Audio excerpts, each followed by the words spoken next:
Sejarah dan fakta unik tentang Sumpah Pemuda. Tanggal 28 Oktober adalah Hari Sumpah Pemuda. Sumpah Pemuda adalah satu tonggak utama dalam pelajaran pergerakan kemerdekaan Indonesia. Ikrar ini dianggap sebagai kristalisasi semangat untuk menegaskan cita-cita berdirinya negara Indonesia. Sumpah Pemuda diperingati setiap 28 Oktober berdasarkan Kepres nomor 316 tahun 1959. Pada video kali ini, saya akan membahas fakta-fakta unik dan menarik dari Sumpah Pemuda. Namun sebelum saya bahas, jangan lupa untuk subscribe dan aktifkan notifikasinya karena itu gratis guys. Fakta yang pertama, Ikrar Sumpah Pemuda dicetuskan pada Kongres Pemuda II.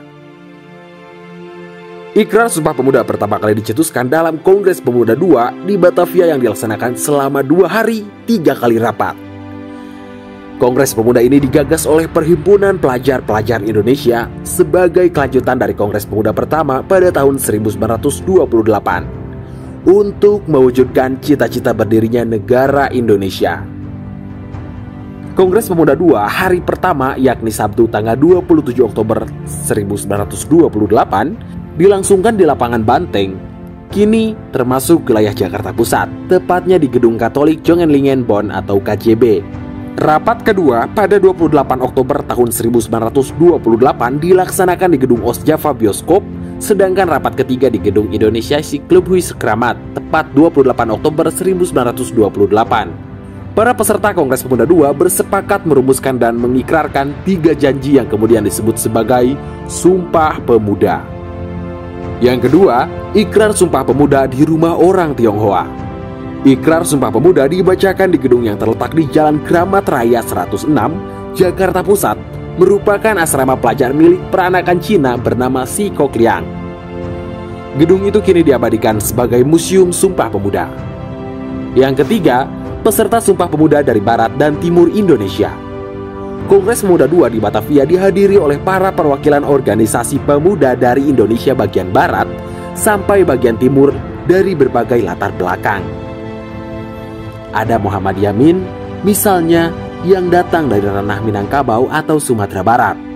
Dari belahan timur Indonesia ada Johannes Leimena, kelahiran Ambon, Maluku. Ada pula Raden Kajasungkana dari Madura atau Cornelis Lefran Senduk mewakili organisasi pemuda Sulawesi.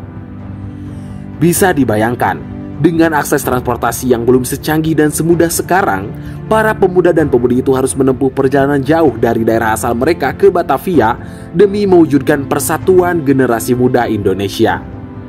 Yang keempat, Sumpah Pemuda dirumuskan oleh Muhammad Yamin. Sumpah Pemuda ditulis oleh Muhammad Yamin pada sidang ketiga Kongres Pemuda II.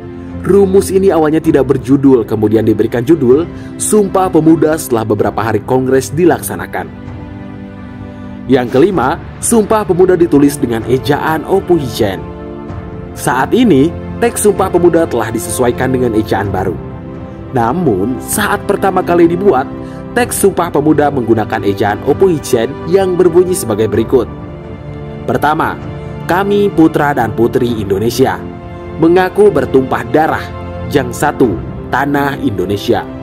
Kedua, kami putra dan putri Indonesia mengaku berbangsa Jang 1, bangsa Indonesia.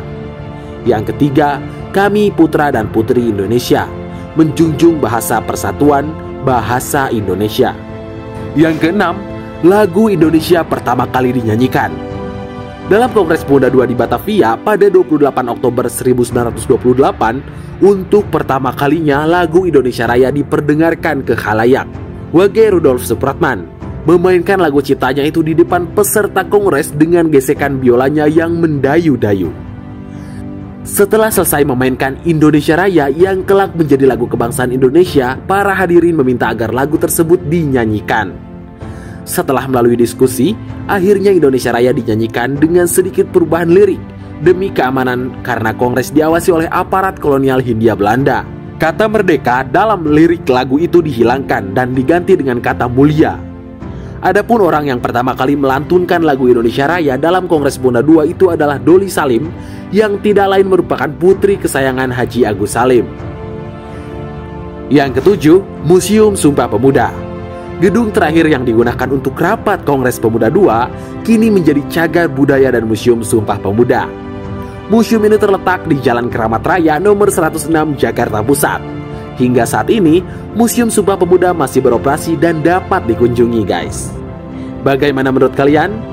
Jangan lupa untuk subscribe dan pasang notifikasinya ya. Jika menurut kalian informasi ini menarik, silahkan tinggalkan pesan di kolom komentar.